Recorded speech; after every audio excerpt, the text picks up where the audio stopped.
Hello, everyone. I'm going to be covering in the next two videos. I'm breaking up chapter 7 and 8 into two separate videos. Chapters 7 and 8 cover employees, and in the hospitality industry, just by the nature of it being a service industry, we have a lot of employees typically that need to be hired and then also need to be managed. So those are the two big categories that we're going to cover with regard to employees is going to be first, legally selecting, second, legally managing. So in this video, we're going to discuss the legal considerations when you are selecting your employees and hiring them. Uh, One of the biggest legal considerations to think about when you are selecting your employees is making sure you don't discriminate.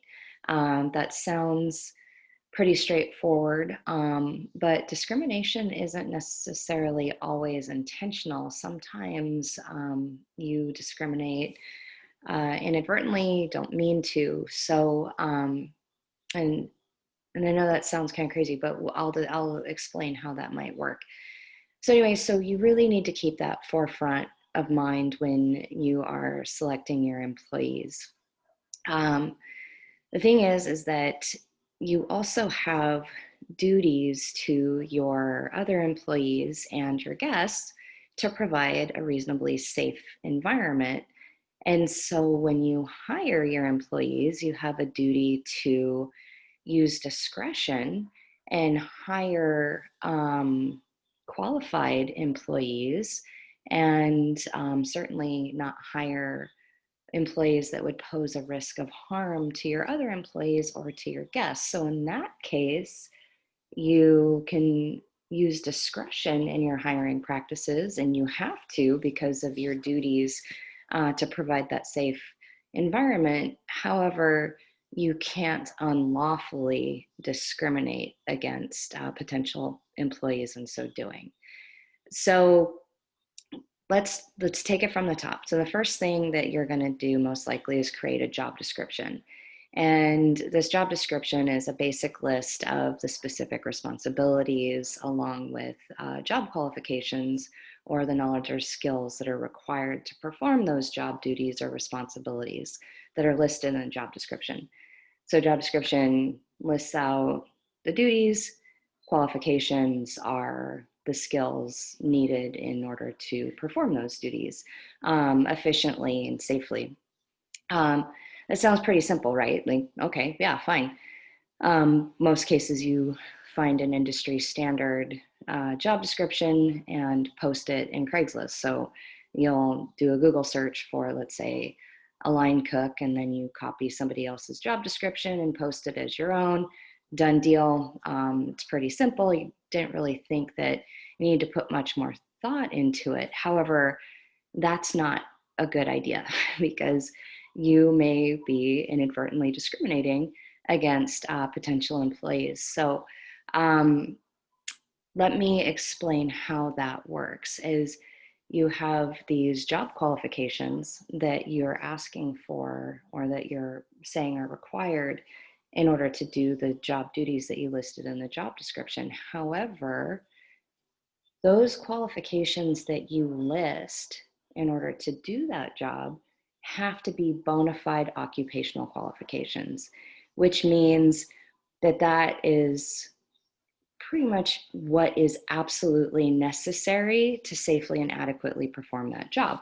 So you might say that you have to be able to lift 50 pounds. That's pretty standard in a job description in hospitality. But let's think about that. So let's say you're advertising a job for a host, um, and because you just copy and pasted the job description that you saw from another restaurant that was posting for the same job, you just copy and paste it in, and it says must be able to lift 50 pounds. You're thinking, okay, that's probably, you might not have to lift 50 pounds, but that seems to be what everybody else is posting, so I'm going to do it too.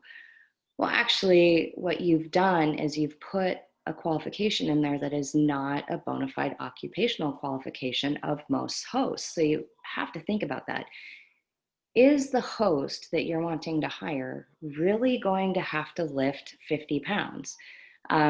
Most hosts I know don't.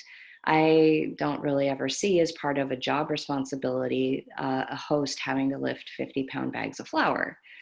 Alternatively, in the kitchen, let's say a line cook or a prep cook, that's a little bit more of a fair assessment that you would need your prep cooks or line cooks to be able to lift 50 pounds because they are routinely going to need to lift a 50-pound bag of flour. Whereas a host maybe needs to lift 20 pounds. So in that case, you would want to put in as a qualification that the host must be able to lift, let's say, between 15 and 20 pounds. That would be a bona fide occupational qualification because they will absolutely need to be able to do that to perform their job. But they're not going to be able to, or they're not most likely going to need to be able to lift 50 pounds in order to perform that job. So that's just a little breakdown of how a bona fide occupational qualification is determined. The slides have have listed out several different attributes for you to consider.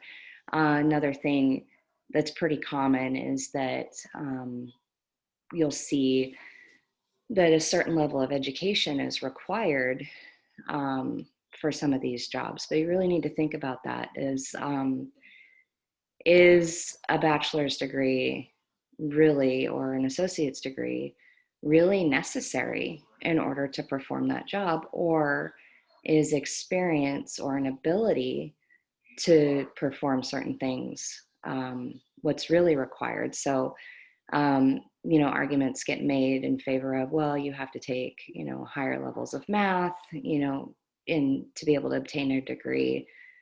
But, just because somebody didn't have the formal education doesn't mean that they're unable to perform those equations. So just make sure that the skills you would maybe list instead say, hey, must be able to calculate blah, blah, blah, blah, and do so without the use of, a calculator, if that's something that has to be done on the fly, which is so rare these days. But that's just kind of a loose example. So areas where education is a legitimate, like bona fide occupational qualification would be, let's say, teachers.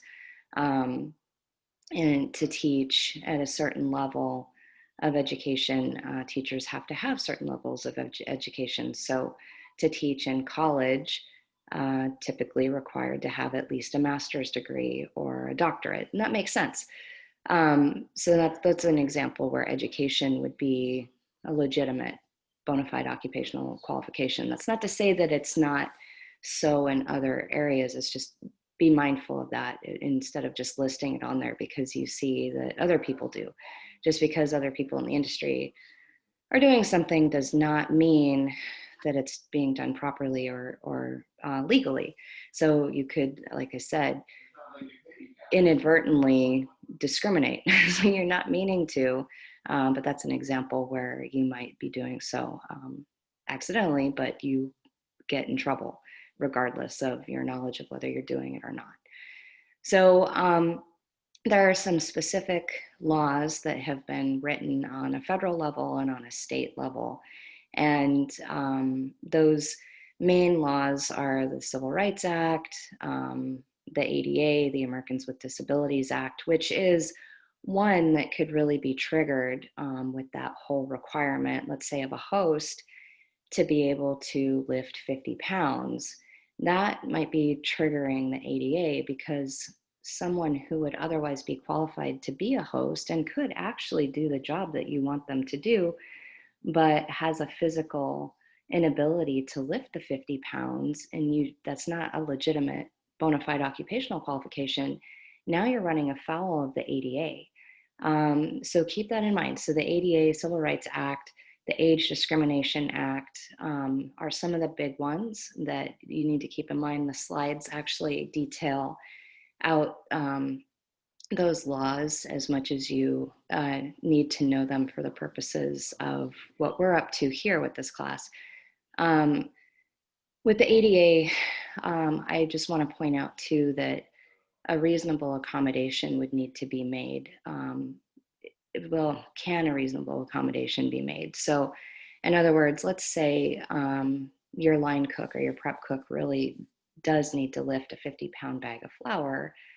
That just because one of your candidates can't lift a 50-pound bag of flour because they have a disability that qualifies them under the ADA, now you have to determine whether a reasonable accommodation can be made for that individual so that that's not the only thing that precludes them from having the job. A reasonable accommodation might be, you know, most line cooks, you have other line cooks around, or prep cooks, you have other prep cooks around, or certainly other people in the kitchen who could assist with lifting that 50-pound bag. That might be a reasonable accommodation. Um, an unreasonable accommodation might be, let's say, someone is bound to a wheelchair and your kitchen is just too small. There's no way that a wheelchair could navigate through that kitchen, which is not uncommon given that most restaurants are laid out with the dining room space being the biggest part and then the kitchens being the smallest part of the floor plan. And the kitchens tend to be pretty tight. So, if someone legitimately could not navigate through your kitchen in a wheelchair and they have to be in a wheelchair, a reasonable accommodation would not be requiring you to demo out your kitchen and make room to change the entire floor plan. That would be unreasonable. So that's the difference. Reasonable accommodation, something as simple as having someone help out and like lift the 50-pound bag of flour for someone who otherwise couldn't, versus a whole kitchen remodel in order to accommodate someone with a disability. So I just wanted to bring that highlight out with regard to the ADA because that's a big one. Again, just make sure that you are not discriminating when you're hiring your employees. That's really the biggest consideration in terms of selection process and doing so lawfully. But also keep in mind that duty to not negligently hire, where you would bring someone on board who isn't qualified to perform the job safely and efficiently or adequately, and that would actually pose some risk of harm or danger to your guests and your employees, because you do have a duty to provide a reasonably safe environment for your employees and your guests, which we'll dig into a little bit more in chapters 9, 10, and 12, discussing those duties in terms of negligence. So you do have to balance the negligent side, negligent hiring, and using discretion versus not discriminating unlawfully. So there's a balance there that you need to find. And it's, as long as you're thoughtful in it and you're paying attention, it's, you can do it, but you really need to be aware of it. And then finally, in terms of your responsibility in legally selecting employees, you need to make sure that in the United States, the employees you're hiring are eligible to work in the United States. So this is an area where, on the one hand, you can't discriminate against someone because of where they're from, but at the same time, you have to discriminate because you need to make sure that they're at least eligible to work in the United States. So someone from another country, you can't choose not to hire them just by virtue of them being from another country. So there's that. The one prong is you can't discriminate in that way. However, you are expected that if they are coming from another country, you are expected to make a determination of whether they're legally eligible to work in the United States. And that comes in the form of collecting proper documentation. So it could be a driver's license, passport, or work visas. So the thing that I want to point out too is that, to be eligible to work in the United States does not mean that they have to be a citizen. They can be eligible by virtue of having different work visas that are issued. And so you have a responsibility in legally hiring your employees to make sure that they are eligible. And you just collect the appropriate paperwork in doing so. That doesn't mean that you are expected to be a document authentication expert. But obviously, if it looks like somebody hand wrote it and it doesn't look official, then clearly that would be um, unreasonable. But if it looks legitimate and you submit it and you keep everything in the file, then you've done what you are expected to do. All right, so that wraps it up for legally selecting employees. So part one of the discussion on employees is now complete. And then I will do part two, which will be managing the employees once you've selected them.